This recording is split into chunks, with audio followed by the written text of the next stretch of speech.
नमस्कार दोस्तों, स्वागत है आप सभी लोगों को वापस मेरे यूट्यूब चैनल पे आने के लिए। आज हम डिस्कस करने वाले हैं कि सुपर हीरो स्टॉक्स, तो स्टॉक जिन्होंने पिछले 15-16 सालों में 20 गुना के ऊपर वेल्थ क्रिएट की है।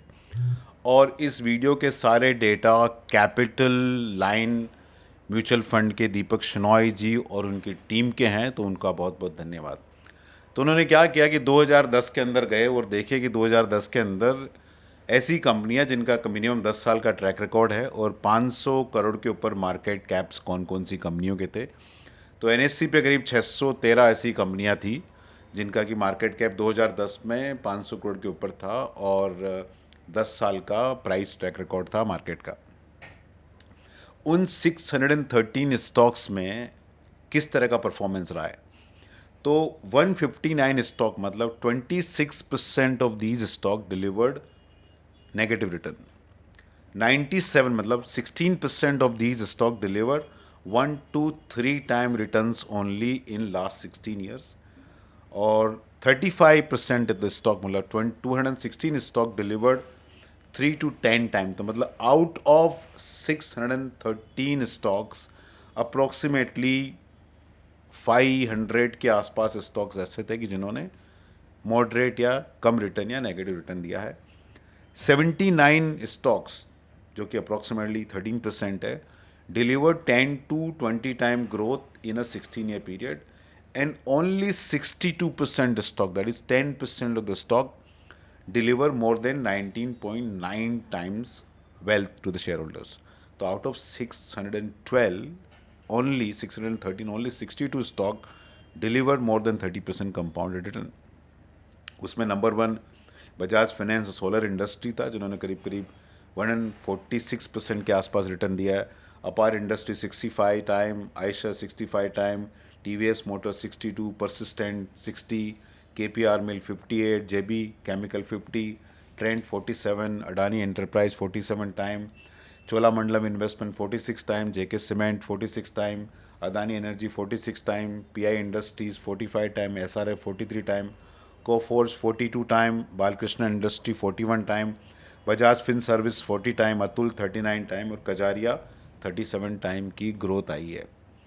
Now what is most interesting to see Indian market के बारे में कि these companies has come from very very different sector of the economy, unlike global market where in some country it is only AI, semiconductor या mega 7 चल रहा है। In India suppose you see all these companies, they come from a different vertical, some from finance, some from consumer staple, some from tech, some from retail, some from electronics, some from consumer durable, some from process industries, some from manufacturing, some has come from healthcare. So they have come from diverse background, not from one particular sector of the economy.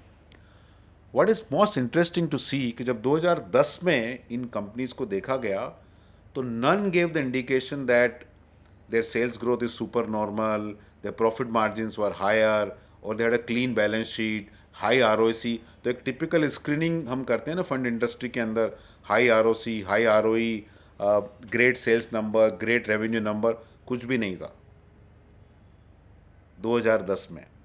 तो जो 2010 में अगर आप देखते तो super hero में कोई भी सुपर हीरो के उनके कोई कैरेक्टरिस्टिक दिखे नहीं, लेकिन सुपर हीरो बन के आए।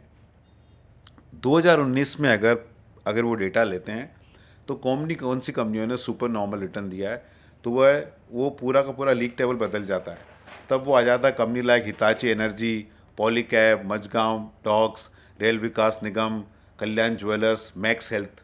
सो none of these companies which were there in 2010 वो सेम कंपनी रिपीट हुई है। 2019 में अलग तरह की कंपनी आई। तो मार्केट चेंज होता रहता है, मार्केट का अंडरलाइंग थीम चेंज होता रहता है। और जो सुपर हीरो होने के बाद उनका दिखता है कि हाई ROE है, हाई रेवेन्यू ग्रोथ है, क्लीन बैलेंस शीट है, लेकिन जब कोई भी कंपनी 30% पे रिटर्न देती है लंबे पीरियड के लिए तो उनका बिगनिंग इतना क्लीन नहीं दिखता है, क्योंकि क्लीन होता तो स्टॉक ऑलरेडी डिस्कवर हो जाता। तो it is very important to know these nuances when you look at investing.